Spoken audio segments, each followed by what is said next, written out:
Hello Virgo friends, I'm Annie Botticelli and welcome to my Virgo November 2024 Astrology Horoscope Forecast.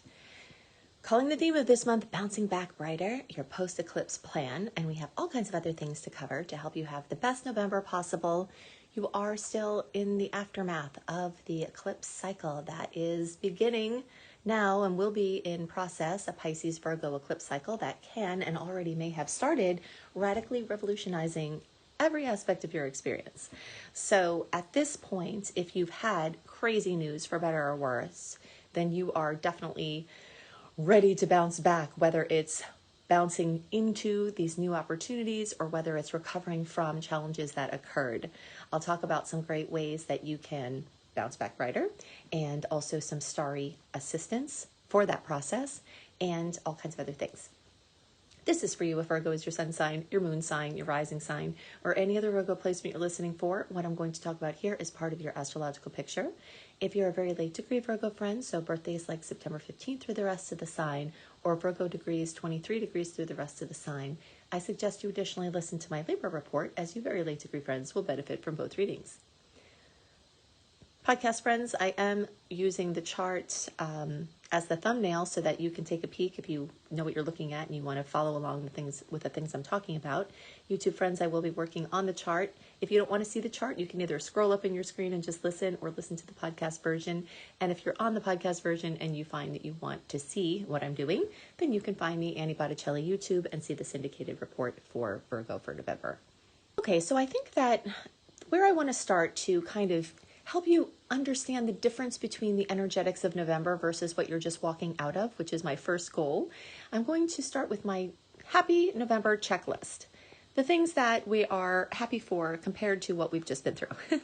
So the first thing there has to do with the fact that although we could still get news and information coming from the Pisces eclipse that was in your opposing sign, the Libra eclipse that was in October, we're at the tail end of eclipse season. So I'm going to put a check on our happy list because it should be much more relaxed, much more chill, much more integrative, rather than feeling like you have your finger stuck in an electrical socket for an extended period of time. Your nervous system may start to be able to calm down. So that's the first thing to know about contrasting November versus October. The second thing is that we just have less transits, period. So that's a big check mark. The more transits we have, the more connections with the stars and the more activity. And if those, the vast majority of those are nuisance aspects like they were in October, then you will be feeling the break of just less annoying aspects, fewer annoying aspects in November. So that's exciting. And we do also have a ton of great aspects, and I will give you the dates and information about some of those, and we'll also talk about the important moon dates. But what is important to know is that the less astrologically busy sky, the more it means your nervous system can relax. And that is what we're looking for now, whether you're moving into happy changes that have come from the eclipses or whether you're recovering from very challenging things. Calmness seems like it's in order now based on the chart that Virgo has had in recent months. And this is in order now. Something else that is giving a relaxed feel to the month is a lot of Sagittarius energy. So we'll talk about this more later, but we have actually a much more Sagittarius dominated month in November than we usually do. In some ways that can bring some challenges because water placements go better with Virgo and the fire placements don't flow as well. But from the general emotional standpoint, Scorpio energies, which are present, but not as much as they usually are at this time, are kind of dwarfed a little bit by the sun moving into Sag, Mercury moving into Sag, a new moon in Sag at the end of the month, Venus there, Pallas Athena there. And regardless of how it affects Virgo in particular, the general energy of Sagittarius is relaxation, is celebration, is excitement, is optimism, is enthusiasm, is lucky and benevolent. And so this is going to set the tone for a softer month, a less emotional month in many ways than what you've just walked out of. Okay, so I think that set a nice foundation for the rest of the discussion that I'd like to have for you Virgo friends. I'm going to start this out by talking about some integration and your post-eclipse plan and the ways that you can bounce back brighter. The Sagittarius placements are definitely a big check mark there because The enthusiasm and the optimism of Sagittarius energy, and having that for longer, can counterbalance any self-effacing or self-critical or, other Virgo tendencies, and also this very strongly, deeply emotional Scorpio energy. So just having those transits is going to support, be part of your post-eclipse plan to bounce back brighter. There are some things that you can do also. So even though I'm not going to go into great details about the eclipses, I just have to give a little bit of framework. You can listen to my October and November reports to hear all about what's going on there, because that energy is still current from the eclipse perspective, because, the eclipse cycle will be in motion for years. But I just want to talk about some practical ways that you can integrate as you're in the post-eclipse time. This eclipse energy has definitely put you on an evaluation of your relationships. So you can use this post-eclipse period to reassess these closest relationships, the connections that you have with people, anyone who's left, if there were some people that were removed, or, there were some changes. You can tune in and see which relationships feel more balanced and which ones feel more supportive, and what may have to happen for you to be able to feel more comfortable or safer in those relationships, or to create a space of just ease within your relationship space. Of course, this is always going to involve setting boundaries, creating clear agreements, maintaining that sense of individuality, at the Aries side of the equation. And I say Aries because Aries rules the first house, and the first house is the Virgo house in the Pisces-Virgo eclipse cycle manifestation, okay? But there is also this Aries-Libra storyline still continuing, because we are also in an Aries-Libra eclipse cycle. So we have the two dovetailing now. And so the Pisces eclipse happened in your 7th house, the Virgo 7th house. And, the opposing force is the Virgo side, which is in your 1st house of Aries. So, these clear agreements, just the clear discussions that help you maintain the sense of individuality while going deeper in relationships, can be part of your post-eclipse plan. Some of the actions that you may be able to take is to resolve unfinished business. So the eclipses could have brought unresolved issues to the surface, and especially in relationships, because you're getting that double time here with this double focus on the 1st and 7th house energies. So if you have to tie up any loose ends in your agreements or partnerships, if you have to experiment, November is a very retrograde time. We will get to talking about that later. We've got Mercury retrograde dominating November and December. We are getting deeper into Mars retrograde. So this is a time that is great for experimenting. And so in the process of resolving unfinished business, you may come to some interim plan if you can't come to the final agreement yet. And that may be a good part of your plan. Something else that's involved here is decluttering these emotional ties. This water energy in your 7th house of relationships means that even if you're a practical, earthy Virgo, grounded, right? The energy that rules your relationship space is Pisces. So that means you may pull in very emotional people. And you may wonder why. Why, if I'm so grounded, do I pull in these emotional people? Maybe this standing question that you have. Well, I can tell you the answer right now. It's because the energy on the 7th house, really the 7th and 8th houses, will have some pieces of what the person that you pull in your deep, close relationships will look like, because you need that to counterbalance some things that you have going, because everything is about these polarities. As we strive for balance in that middle point on this, planet of duality, if we have a lot of something, we will often pull in this energy of the counterforce to help us get to the other end of it. So the goal here is making your relationship space more emotionally connected, more intuitively led, more ethereal, or kind of quiet, and, with quiet knowing and quiet understanding, rather necessarily than, very tangible and practical. Not to say you can't have both, but this is like a direction that you're going in. So decluttering these emotional ties can be part of this, and journaling or making lists about emotional patterns in relationships, and identifying what serves you and what no longer serves you, what you like and what you want more of. All of this can be part of your post-eclipse plan that can help you integrate the changes moving forward.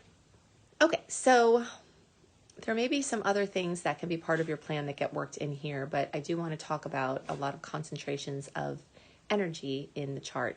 There's still a lot of energy in the 2nd house of money, the Taurus house. Vesta, South Node, transiting South Node, Lilith, Astrea, in the sign of Libra, bringing relationship focus in your financial house. This may mean that your connections with other people may be what brings you abundance at this time. You may need help. You may need guidance. You may need to, merge or work with other people. But there are people that could be a very intricate part of your prosperity plan at this time, and that is ongoing. We also do have a full moon in the sign of Taurus, which I'll get to later. So that's more lines of energy that will bring in this topic, this conversation of money, of finances, of financial consciousness, and confidence in the money that you earn. Then, Juno is there too. Okay, so the new moon, so we see from the moon being right next to the sun at the beginning of the month, that marks our first moon date, new moon at 9 degrees of Scorpio on November 1st, right at the beginning of the month. We've got seed planting intentions for the topics of Scorpio, and this manifests through the third house. So let's talk about what that looks like. So we've got the moon, new moon, we've got the sun transiting there, we've got Mercury for a few more days, and all of this has to do with deep relationships, financial relationships, commitments. It can have to do with other people's money, which is different than this second house, which is your income, your individual prosperity.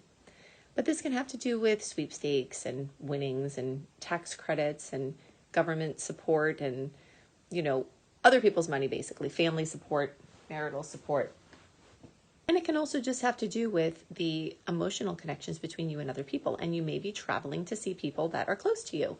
The third house is a short distance travel or a short trip in a far distance, or any combination of those. So you may be traveling with somebody close to you. You may be traveling for money related or business related things. You may be trying to create contracts. This third house, Mercury rules this, and you may be trying to look to get into things contractually. Now, this isn't the best time for long-term contracts, okay? Because Mercury is retrograde. I may as well give you those dates now. November 8th is when the pre-shadow transit shadow starts. And then November 25th is the official retrograde. Official retrograde goes until December 14th, and the post-transit goes until January 3rd.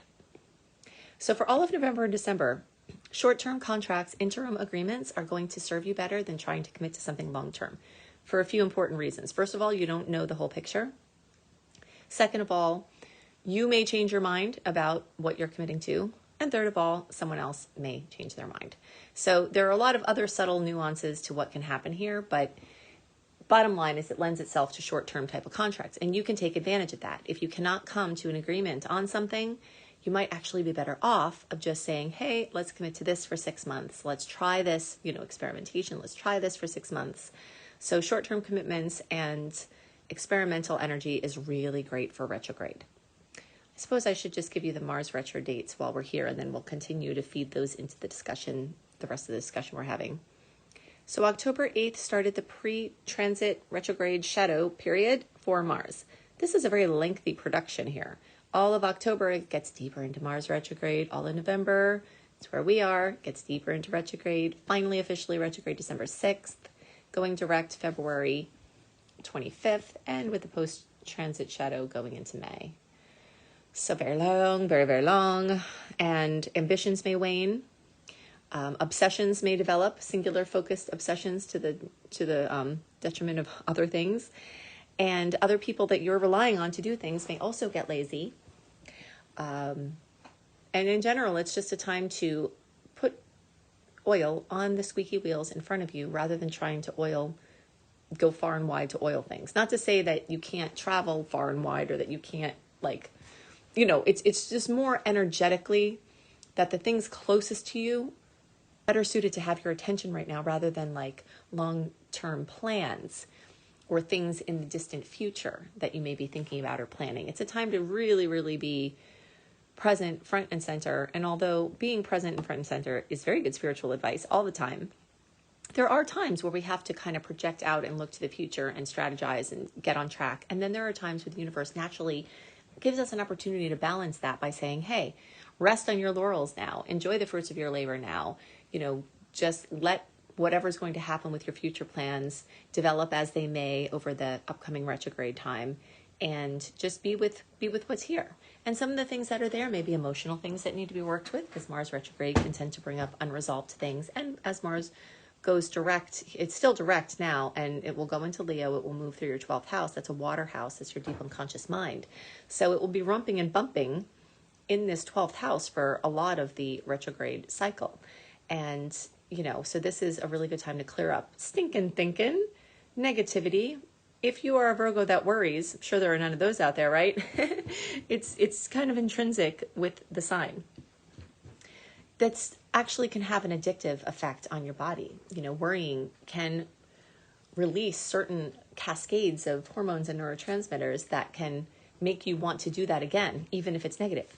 So having Mars here for this extended time may help you to dig out some of that and, you know, have more peace in your life, which is really what's being called for.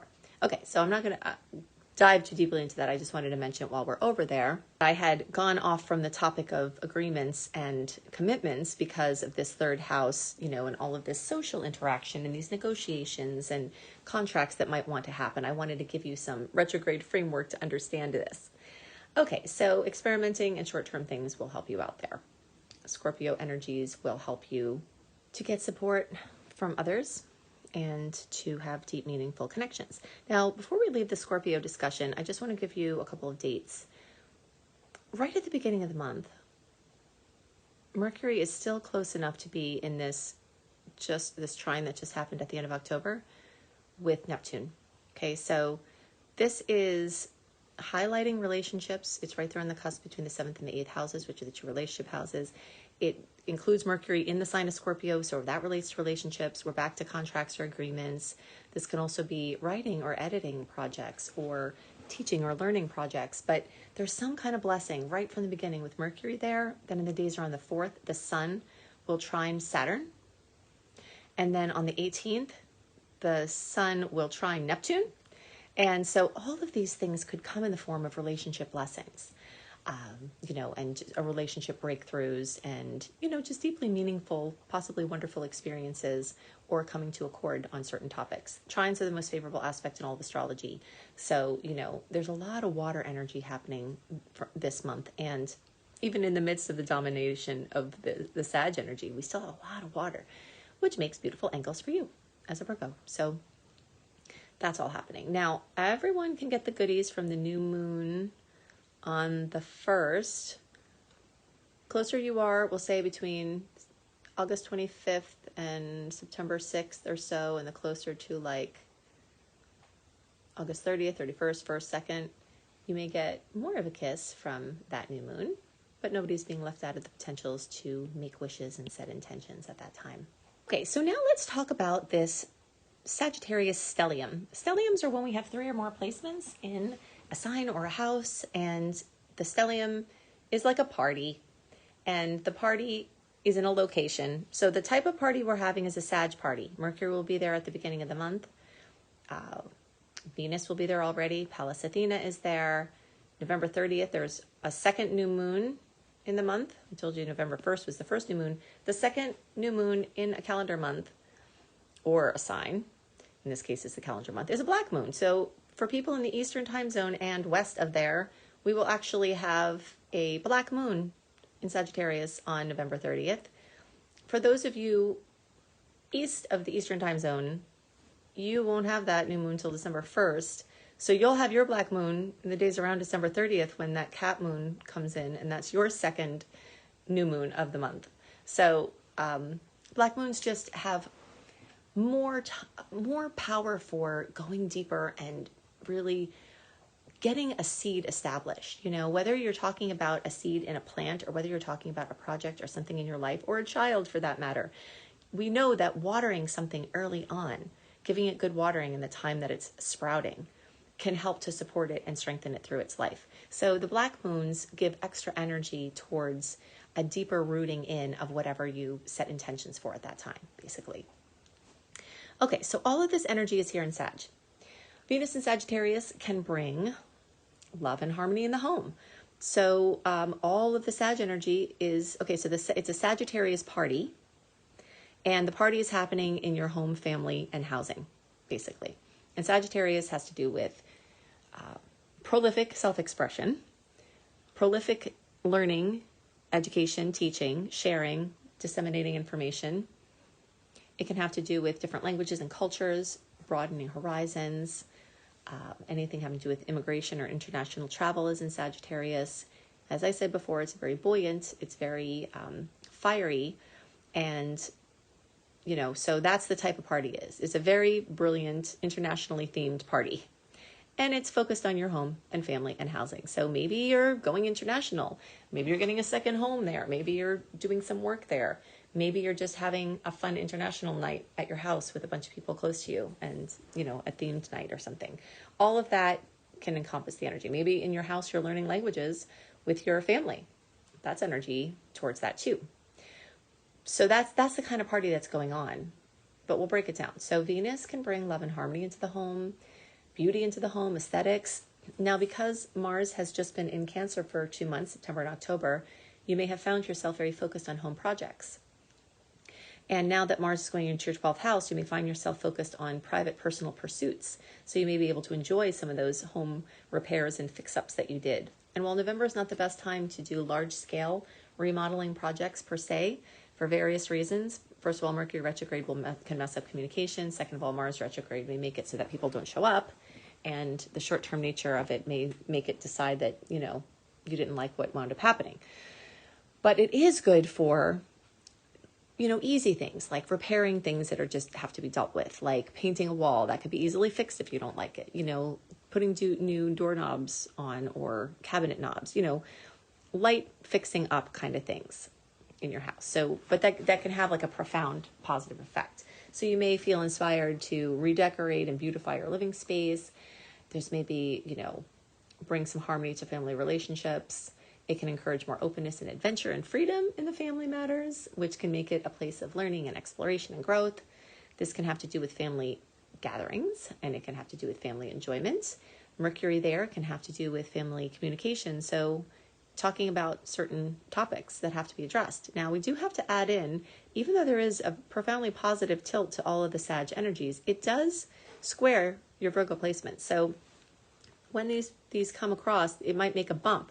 So maybe your family needs something and you have to feel like you're sacrificing yourself momentarily. Or maybe, your house needs something and it's taking from your self-care. Or, there may be little bumps throughout the month and this will have started in October and this may go longer as well. But in this period of time, the expansion in the home may make you tired or may take from your personal reservoirs, or, a square doesn't have to be a bad thing. It's just a pressure point.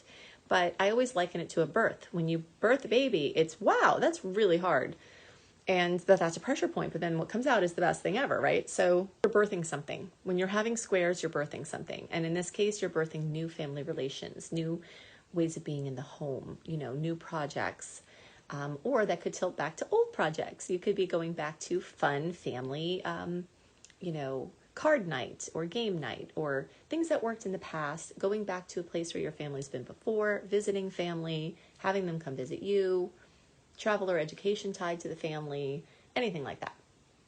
With Pallas Athena there, we've got strategic thinking in family matters. And while I've already told you, you may not be able to progress very far into the future with your plans, you can have a family strategy meeting for short-term topics and get some short-term things in place. Any kind of strategic or thoughtful approach will be helpful. And Sagittarius brings these big ideas, and Virgo wants to kind of give more detail and more substance to these big ideas, maybe taking small steps to reaching those goals. Towards the end of the month, around the 23rd, the sun will also get there, illuminating home and family again. I always think of the sun as a giant spotlight coming into a room that was dark. That means that you can see the colors more beautifully, or see the furniture or the picture frames. Things get elucidated. If there are yucky things there, you can also see that. So the sun in this spotlight may show you some things that really need to be corrected and addressed. And, those events may happen. This can also be a time of personal growth through family or with the family. And then, of course, that new moon at the end of the month, around November 30th, can be very much having to do with new beginnings in the home. Home-related projects that are small, fresh chapters in like the family dynamic. Could have something to do with brainstorming about possible ideas for the future, making vision boards, things that you think that you may want in the future.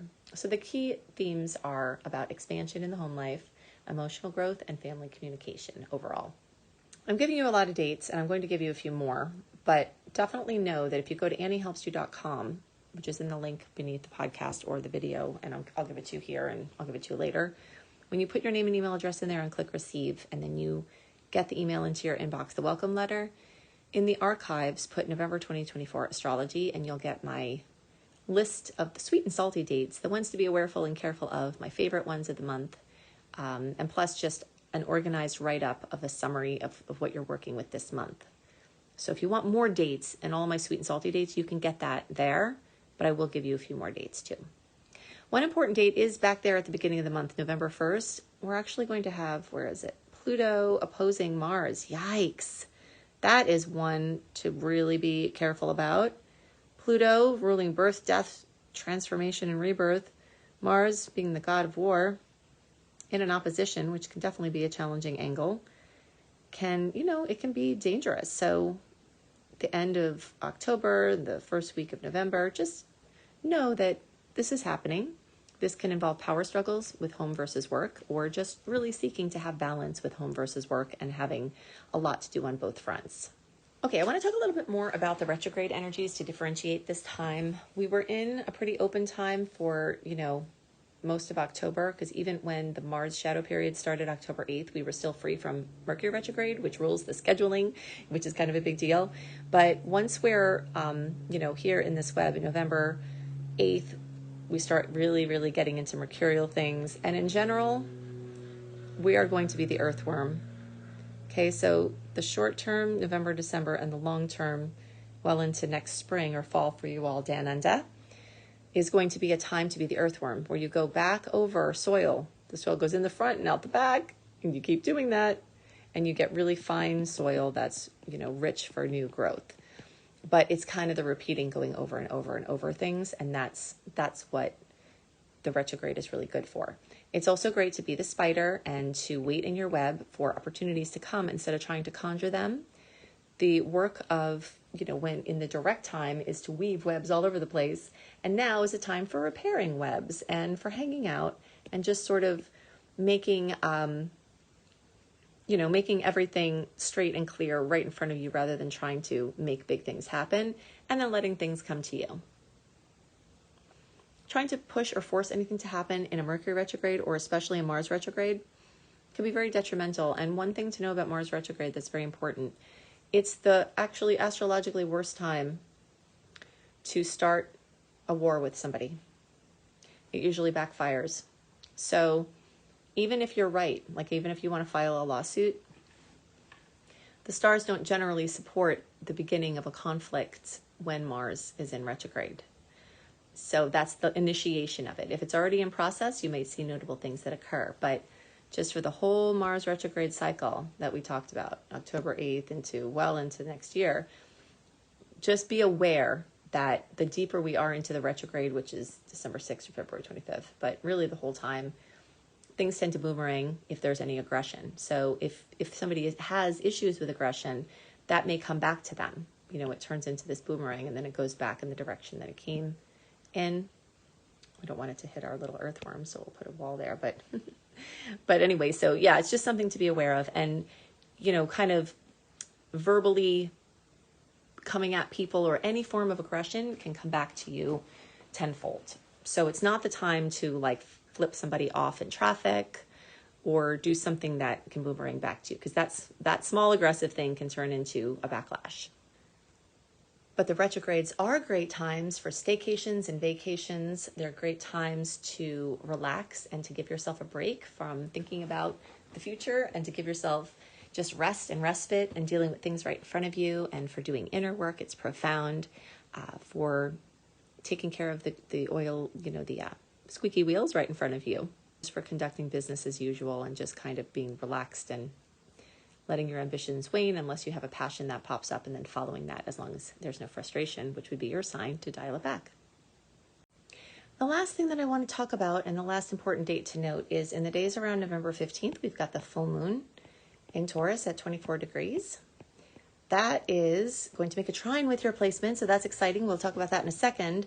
So fullness, completion, fruition, drama coming to the sign of Taurus, which rules the second house. But for you all, this is happening in the 9th house of Sagittarius, which I've already told you was very lit up. That energy is already very lit up this month. So this can have to do with a big money matter coming to a head, for better or worse, especially since it's in a trine. And the closer, anyone can get goodies from this, but the closer you are to like the late degrees, so we'll say 19 degrees through 29 degrees.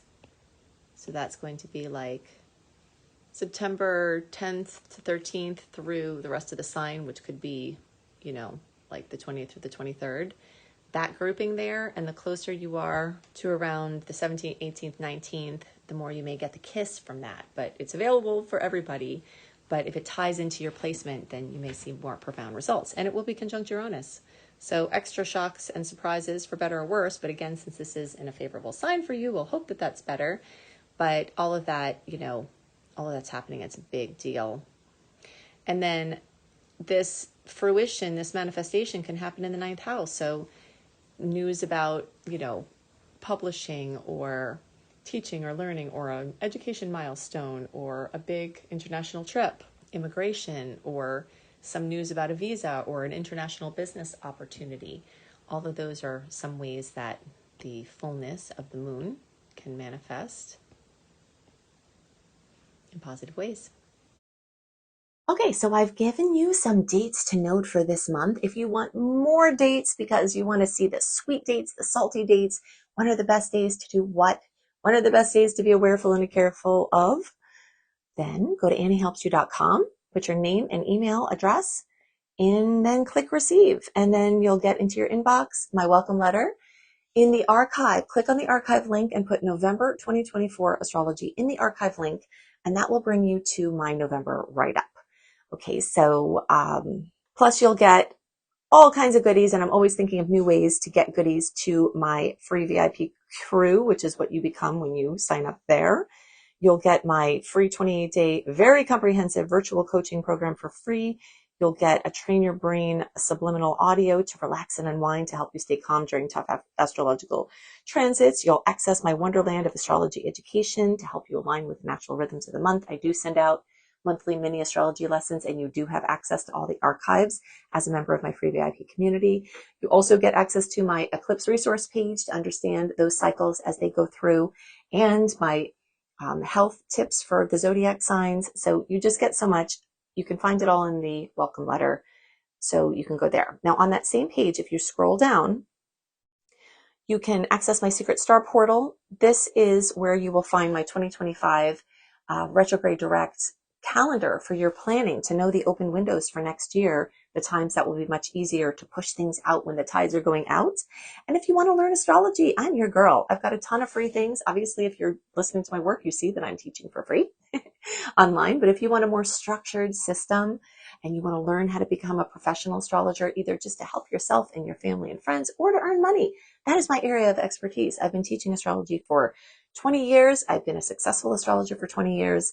And also a successful online practitioner for a good bit of that time. And it all comes through in my Become a Professional Astrologer Mastery course. So you can click on Up Level there and see my basics course, or what you get that course for free when you join the Professional Astrology Certification course. I hope you have a wonderful month, and I'll see you next month. Bye.